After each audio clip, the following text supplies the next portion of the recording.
जय गुरु जी। जय गुरु जी संगत जी।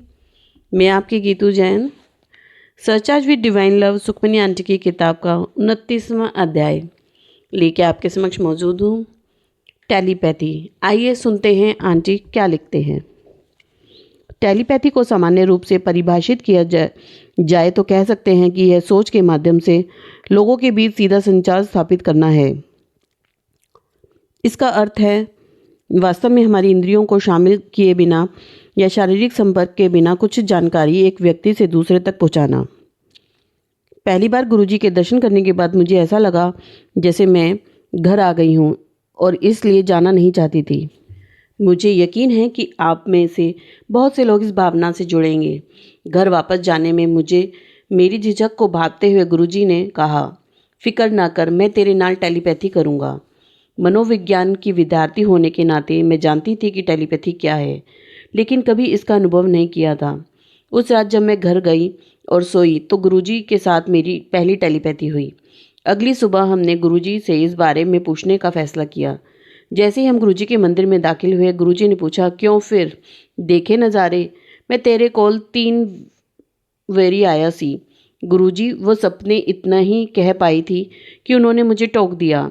सपने ना कहे, ਉਹ सपने नहीं हैं। मैं तेरे नाल ਟੈਲੀਪੈਥੀ ਦੇ ਥਰੂ ਗੱਲ ਕੀਤੀ है। ਜਦੋਂ मैं दिखता था हाँ, ਉਹ मेरे दर्शन होंदे हैं। मेरा ड्रीम कोई नहीं ले सकता। मेरा ड्रीम लेकर ता दिखा। कई बार गुरुजी टेलीपैथी के माध्यम से लोगों को होने वाली घटना के बारे में आगाह कर देते हैं। मेरी माँ के साथ एक टेलीपैथी हुई थी जहाँ गुरुजी ने उनसे कहा था कि वह अपना ड्राइविंग लाइसेंस अपने साथ रखें, अन्यथा वह सेक्टर 22 की लाइट पर पकड़ी जाएंगी। शाम को वह इसके बारे में भूल गई और निश्चित रूप से उसी जगह उन्हें रोक लिया गया और उनके पास लाइसेंस नहीं था। मैं उनमें से हूँ जिसे सोने से पहले संगीत सुनना पसंद है। एक रात में मेरे वॉकमैन ने काम करने से इनकार कर दिया और बिना किसी स्पष्ट कारण के 2-3 मिनट के बाद रुक जाता था। आखिरकार मैं कोशिश करना छोड़ दिया और सोने का फैसला किया। उस रात गुरुजी ने मुझे डांटा, मैं तेरे नाल टेलीपैथी करन वास्ते वेट कर रहा हाँ, तै तू ऐ टीन टबार सुनन तो हटती नहीं। एक अन्य घटना में सरस्वती और मैं टीवी देख रहे थे और मैंने हल्के मूड में टिप्पणी की, अगर मेरा फिगर बेहतर होता तो मैं भी ऐसे छोटे कपड़े पहनना पसंद करती। मैंने इसे एक मजाक के रूप में कहा था और इसके बारे में पूरी तरह से भूल गई जब तक कि उस रात गुरुजी दोबारा नहीं आए और मुझे डांटा, कमलिए ए छोटे कपड़िया विच कुछ नहीं रखा, तू सूट विच सोनी लगती है, सूट ही पाया कर। अगली बार जब मैं दिल्ली गई तो गुरुजी सत्संग कर रहे थे जहाँ वे किसी से कह रहे थे, दिल्ली वालियां नू पता नहीं कि नई महापुरुषों ਨੂੰ ਕਿਵੇਂ ਮਿਲਣ ਆਉਣਾ ਚਾਹੀਦਾ ਹੈ। ਕੁੜੀਆਂ ਛੋਟੇ-ਛੋਟੇ ਕੱਪੜੇ ਪਾ ਕੇ ਆ ਜਾਂਦੀਆਂ ਹੈ। महापुरुषों ਨੂੰ ਮਿਲਣ ਆਉਣ ਲਈ सूट पाने के आना ਚਾਹੀਦਾ है। मैं भी किरपा सूट वालियां दे ज़्यादा करदा हाँ। और उन्होंने मेरी तरफ देखा और एक बड़ी सी मुस्कान दी।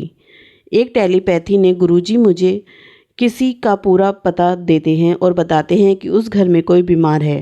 चूँकि पता दिल्ली का था और मैं उस दिन चंडीगढ़ में थी, मैंने जो आंटी से पूछा कि पता वैध है या नहीं। मैंने उन्हें उन चिन्हों के बारे में बताया जो मैंने देखे थे, जैसे कि घर के बगल में एक रेलवे ट्रैक और घर की शक्ल में के बारे में कुछ। अगले दिन उन्होंने मुझसे यह कहा कि मैं घर की तलाश में गई और निश्चित रूप से नंबर सही था। मैंने दरवाज़ा खटकाने की कोशिश की लेकिन कोई बाहर नहीं आया। जैसे ही मैं हार मानने वाली थी, एक सज्जन मेरे पास आए और बोले, क्या मैं आपके लिए दरवाज़ा खटखटा दूँ? उन्होंने खटखटाया और एक 17-18 साल की लड़की जिसके पीछे उसकी माँ थी, उसने दरवाज़ा खोला। मैंने कुछ जानकारी प्राप्त करने के लिए एक कहानी बनाई। मैंने उनसे कहा कि मुझे चंडीगढ़ में मिसेज बावा ने भेजा है, जहाँ आप मिसेज ग्रोवर हैं। लड़की ने तुरंत जवाब दिया, आंटी आपने नामों में गड़बड़ कर दी है। चंडीगढ़ वाले मिसेस ग्रोवर हैं और मेरी माँ मिसेस बावा है। और मैं इस संयोग से स्तब्ध रह गई कि फिर मैंने उनसे पूछा कि क्या घर में कोई बीमार है। उन्होंने कहा हाँ, उनके घर में कोई बीमार है जो बहुत बीमार है। जब जो आंटी ने मुझे यह बताया तो मैंने गुरुजी से पूछने का फ़ैसला किया कि आगे क्या करना है। हमने गुरुजी को बताया कि जो आंटी घर गई थी तो अब हम आगे क्या करें। गुरुजी उत्तर देते हैं, बस हुन ठीक है, हो गया। हो सकता है गुरुजी ने अपनी संगत के किसी सदस्य को भेजकर वास्तव में उस घर में उस व्यक्ति को आशीर्वाद भेजा हो तो जो अस्वस्थ था। गुरुजी के काम करने का तरीका हमारी समझ से परे हैं। मेरी एक टेलीपैथी में गुरुजी ने मुझे दिखाया कि मैं 3-4 साल की एक छोटी लड़की हूँ। वह मुझे मेरे माता पिता की शादी दिखा रहे हैं और फिर वह मुझसे कहते हैं कि तुम्हें इस परिवार में जाना होगा। तू मेरी प्यारी बेटी है, तुझे इस परिवार में जाना है। मैं सुबह उठती हूँ और अपनी माँ से उस जगह का वर्णन करती हूँ जहाँ मैं अपने माता पिता की शादी करते हुए देखती हूँ। वह इस बात से सहमत थी कि वह स्थान बिल्कुल वैसा ही था जैसा मैंने बताया था।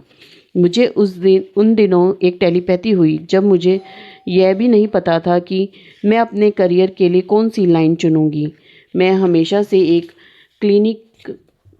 क्लिनिकल साइकोलॉजिस्ट बनना चाहती थी, लेकिन गुरुजी का परीक्षण करने के लिए मैंने उनसे प्रार्थना की कि वे मुझे दिखाएं कि मैं निकट भविष्य में क्या बनूंगी।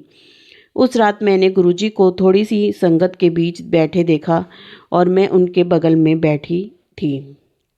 मैं अपने कुछ सहपाठियों को देखती हूँ और जैसे ही वे कमरे में प्रवेश करते हैं, गुरुजी भविष्यवाणी करते हैं कि उनमें से प्रत्येक क्या बनेगा।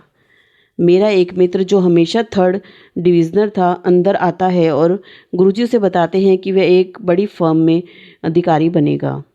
सपने में मैं सोच रही हूँ कि अगर 3rd डिविजनर को अच्छी नौकरी मिल सकती है तो गुरुजी मेरा क्या। गुरुजी मेरी ओर मुड़ते हैं और अपनी उंगली से मेरे माथे पर कुछ लिखते हैं। मुझे बस इतना याद है कि अंग्रेजी में आई और ई अक्षर उस शब्द का हिस्सा थे जो उन्होंने लिखा था। कई साल बीत गए और मैं हमेशा सोचती रही कि गुरुजी ने मेरे लिए क्या लिखा था।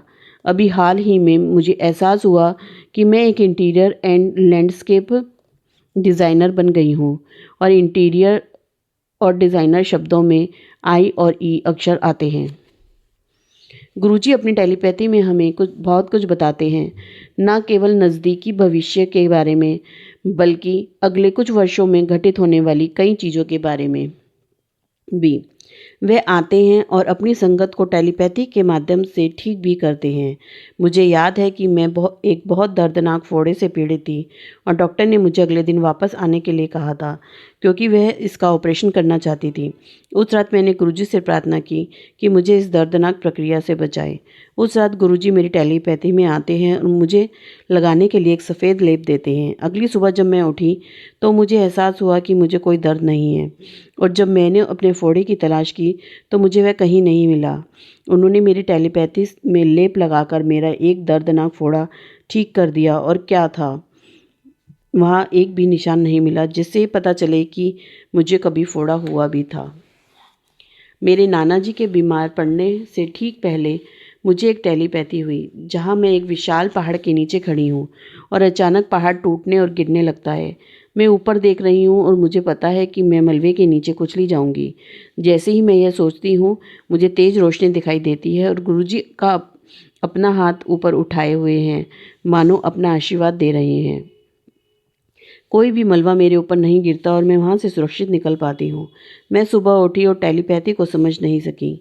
मेरे नाना जी के निधन के बाद ही मैं इस टेलीपैथी का अर्थ समझ सकी। पहाड़ का टूटना आने वाले कठिन समय का संकेत था। मेरे नाना जी का बीमार पड़ना और उनका निधन होना हमारे सिर पर दुखों के पहाड़ टूटने से कम नहीं था और उन्होंने मुझे अपने दर्शन देकर आश्वासन दिया कि हम उनके आशीर्वाद से कठिन समय से निकल जाएंगे। इसमें कोई संदेह नहीं है कि उनकी टेलीपैथी हमेशा सत्य होती है। कभी कभी वे बहुत स्पष्ट हो सकती हैं और कभी कभी ऐसा लगता है कि उनमें अधिक प्रतीकवाद शामिल है। आपकी प्रत्येक टेलीपैथी का एक अर्थ होता है, भले ही उस समय वह आपको अजीब या निरर्थक लगे।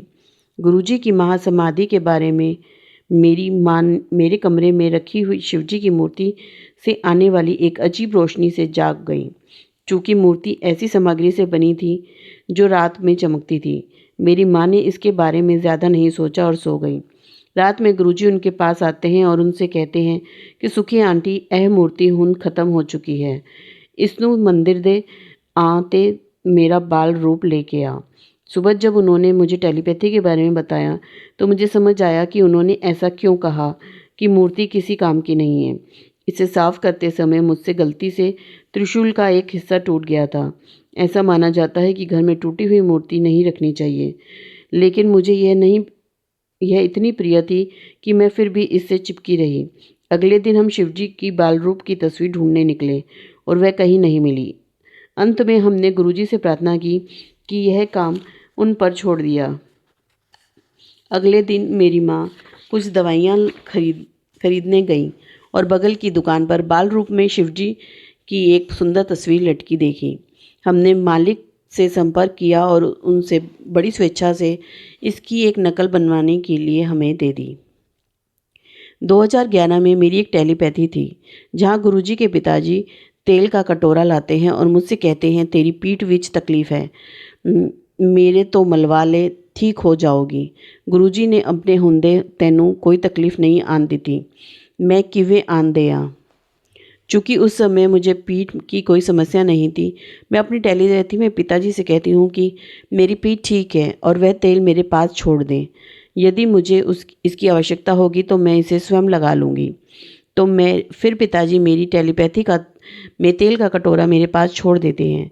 इस टेलीपैथी के 1 सप्ताह के भीतर गिरने के कारण मेरी पीठ पर चोट लग गई और पता चला कि मुझे स्लिप डिस्क है। मैं 1 वर्ष से अधिक समय तक पीठ दर्द से पीड़ित रही और पिताजी को मना करने पर पछता रही थी। न केवल गुरुजी और उनके पिताजी बल्कि गुरुजी की माताजी भी आती हैं और टेलीपैथी के माध्यम से मुझे बताती हैं। मेरे पिताजी के बीमार पड़ने पर बहुत पहले ही उन्होंने मुझे उनके निधन के बारे में आगाह कर दिया था। जदों भी तुसी मैनू देखते हो, उठकर 15 मिनट ओम नमः शिवाय दा जाप किया करो या हो सके तो समाधि लाया करो, क्योंकि मैं उत्थे हुंदा हूँ। जय गुरु जी। शुक्राना गुरु जी, लख लख बार शुक्राना, अनंतम अनंतम शुक्राना। संगत जी, अगर आपको मेरे अध्याय पढ़ने में अच्छे लगते हैं तो मेरे चैनल को सब्सक्राइब एंड लाइक ज़रूर करें और मेरे साथ बने रहें। जय गुरु जी।